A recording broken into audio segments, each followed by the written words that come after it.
Today, I'm thankful for DISC in the DISC assessment. So, personality tests and personality assessments, there's a lot of mixed feelings out there about them, but I dig them. I dig the DISC assessment the most. I just find it to be the most accurate and most simplistic out of them. There are plenty of them out there. There's Myers Briggs, which is a little complicated for me. I'm sure with some training I can figure it out. There's Kolbe. I like a couple of aspects of Kolbe, especially the quick start metric that they have in there. But DISC is my all-around favorite. It has 4 attributes that are based off the behavior types: dominance, influence, steadiness, and compliance.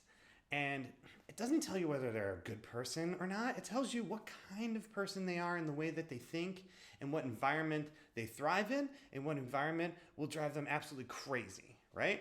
So my DISC assessment is high D, high I, low S, and medium C, right? So what does that mean? Well, I'm an entrepreneur. I got high dominance. I like to get stuff done. I like to blast through things.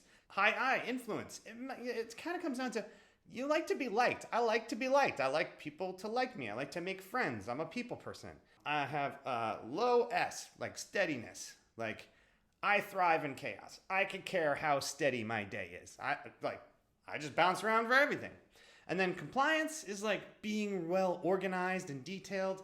I got some, but I'll tell you, it's not my strongest character trait. So, certain environments I do well in, right?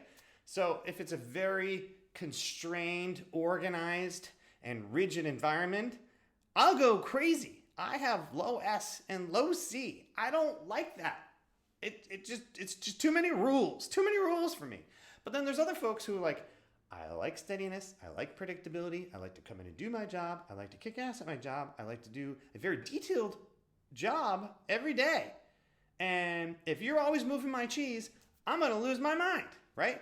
So the DISC assessment is very powerful so that you can know how your coworkers think and know how to communicate with them.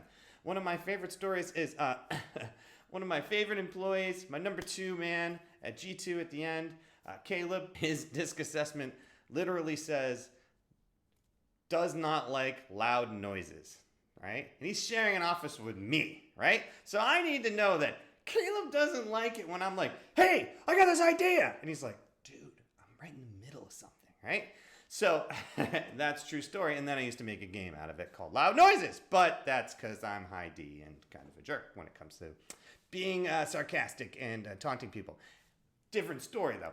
Anyway, DISC is very powerful. It's great. You can do an exercise with your whole staff.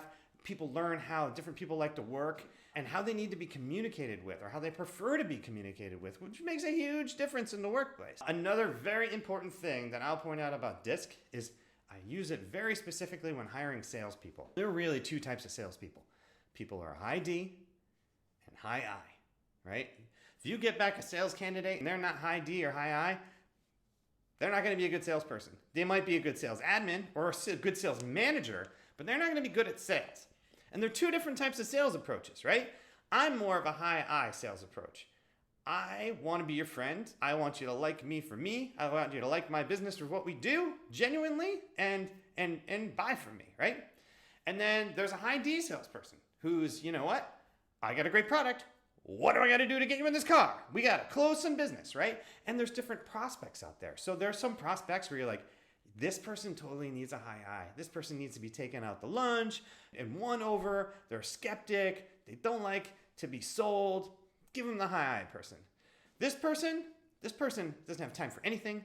It's all down to business. Give them the high D. They're going to get the story and they're going to decide whether they're going to buy or they're not going to buy, but they don't want to go to lunch. They don't want to play golf. They just want to get this deal done or move on, right? Send in the high D. So I think it's very important with my sales candidates to give them a DISC assessment. And actually, I used DISC with every single candidate that I had before they even came in for the interview. I wanted to kind of see who they were because I knew after a while there were certain personality types that would work for certain jobs in my company, and there are certain personality types that would not work very well for certain jobs in my company. I would just know that this job would drive them out of their minds. Doesn't mean I don't have another job for them, though. So the DISC has also helped me make sure that when I brought in candidates, if I didn't think this was going to work, I really like this person. Where else can I put them? Because when you find a good person and you want to get them on the bus, you get them on the bus. DISC is fantastic. Any of these assessments are good once you figure out how to work them into your system. But I recommend DISC, so I am thankful for the DISC assessment.